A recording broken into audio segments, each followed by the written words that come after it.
So you cannot separate yourself from us, but you can introduce enough resistance between that which is you and that which is us that you can make yourself feel bad.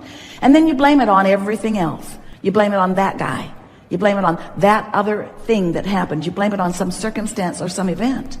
And we want you instead to take credit for every emotion that you feel, because every emotion that you feel is the simple byproduct or indicator of your frequency as it relates to the total frequency of who you are.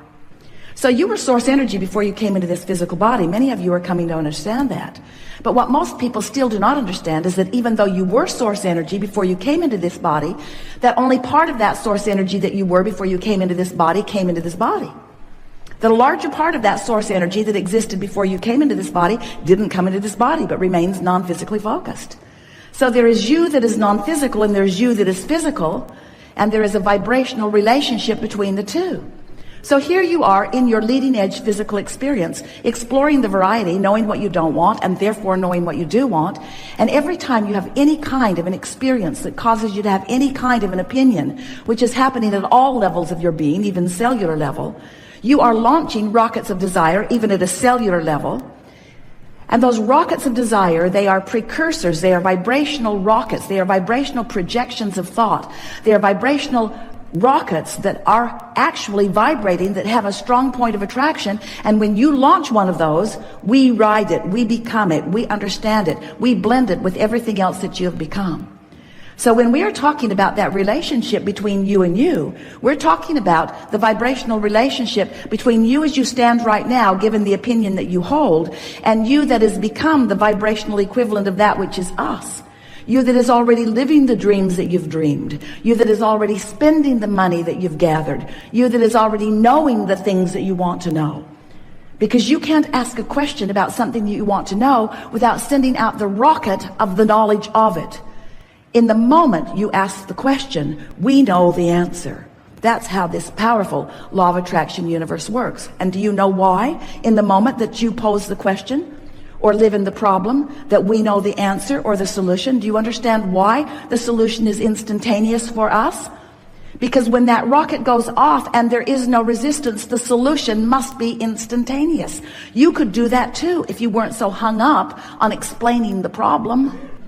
You get so invested in your problems because most of you view the world in an action-oriented way, and you think that there is someone, it was like your mother and father at first, someone who holds the answers, but you have to get in line.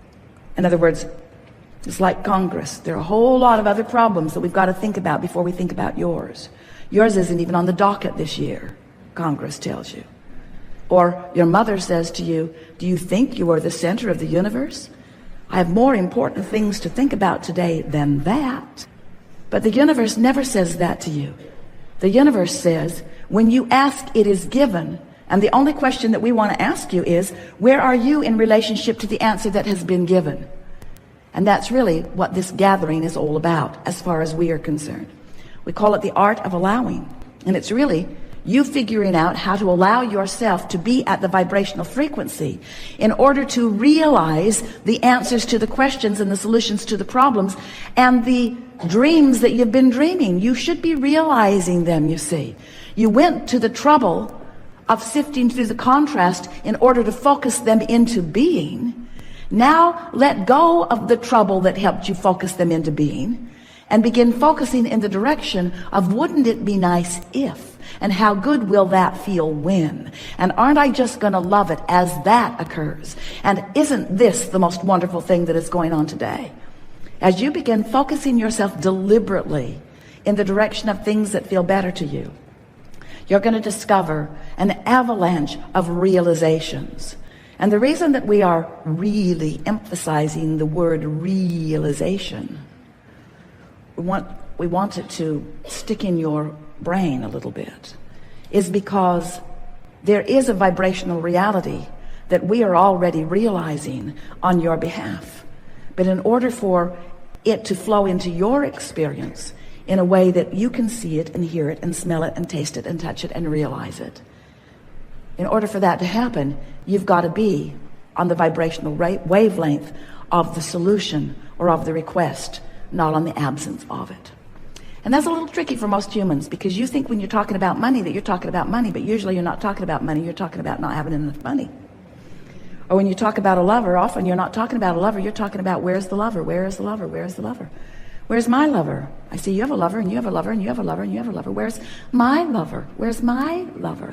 Where's mine? Mine. Where's my money? When does my ship come in? When do I get mine? And we say, as soon as you stop acting like that, as soon as you stop the pity party, as soon as you stop arguing for your limitations, as soon as you no longer offer the vibration of the absence of it. And how do you know whether you are offering the vibration of the absence of your desire or the presence of your desire? Well, there's two ways: how you feel and whether you've got it or not. Because if you don't got, Esther loves hearing that when she edits back afterward. Abraham, I know good English. Why don't we speak it? For effect, I'd like to get your attention. We want you to be the receivers of all that you're asking for, and not necessarily the immediate receivers, because if you were the immediate receivers of everything that you're asking for, this seminar would be about demanifestation. I've got too much. Too many people, too many lovers, too much stuff, way too much money. I need to tailor it down to something more manageable.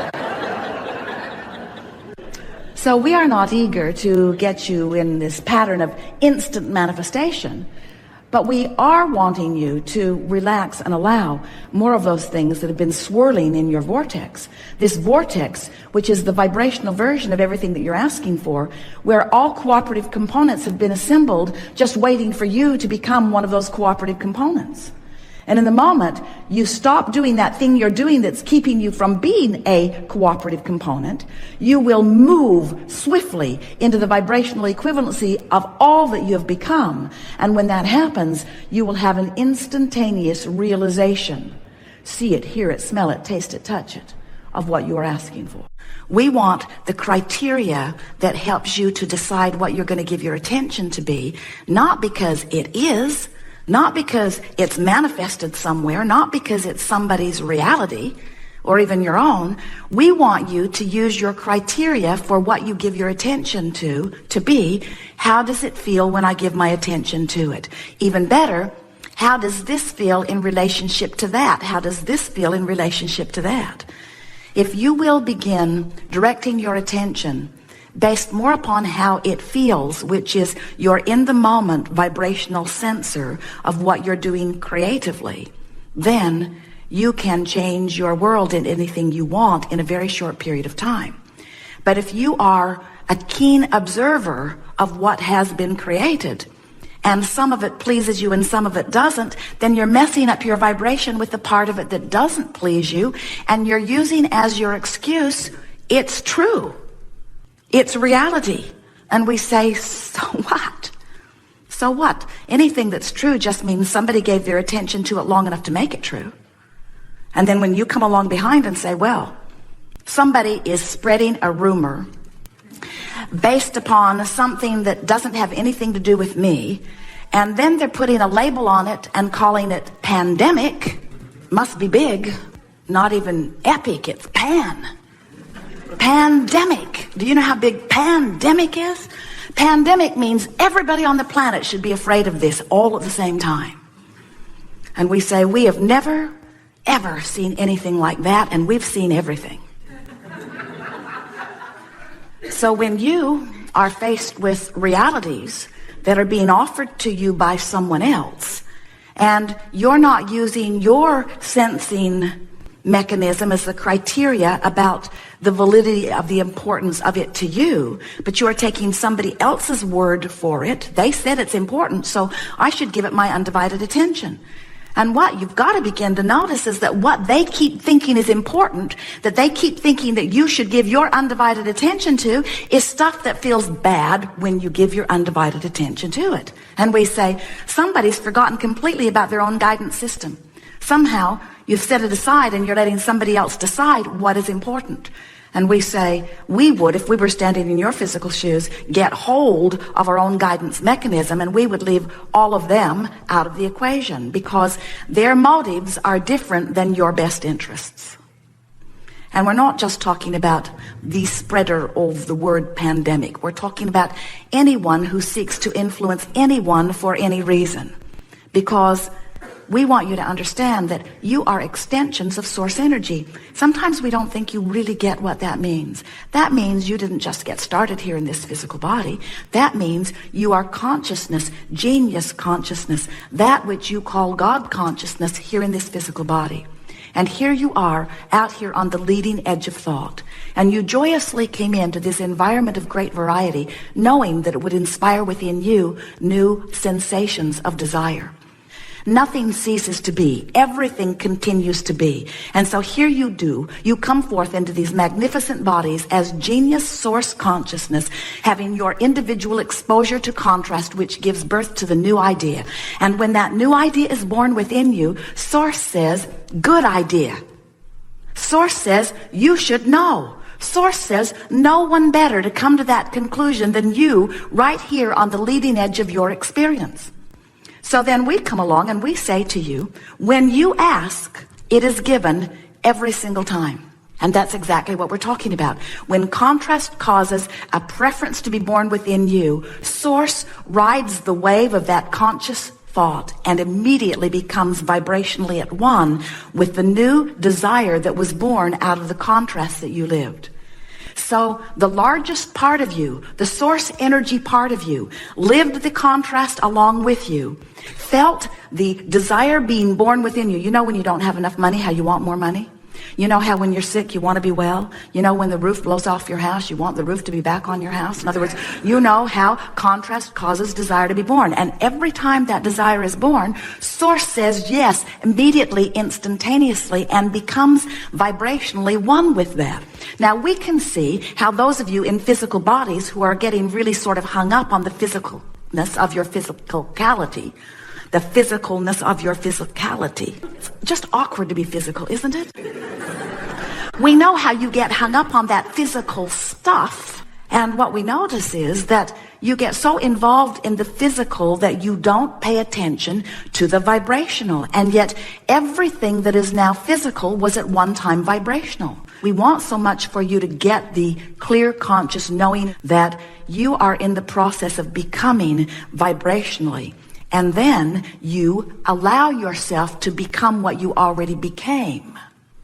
That's what the art of allowing is. Finding a way to let myself become that which I have already become on some level of my being.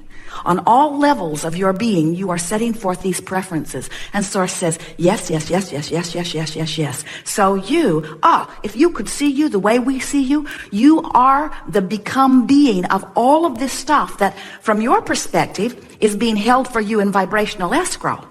In other words, it hasn't manifested yet, so you don't think it's happened. But from our perspective, it's already happened. You caused it to happen as you sifted and sorted. With the genius-focused mechanism of your mind, you focused it into being, and source, the source part of you, went right along with that and became it instantaneously. Now, the reason that this is so important is because when that all happened, a very powerful vibrational signal came into being. The signal that really is who you are began radiating in a new vibrational way. And the signal of who you are and who you have just become is the most dominant signal in your universe, and it is now calling you to become complete with it.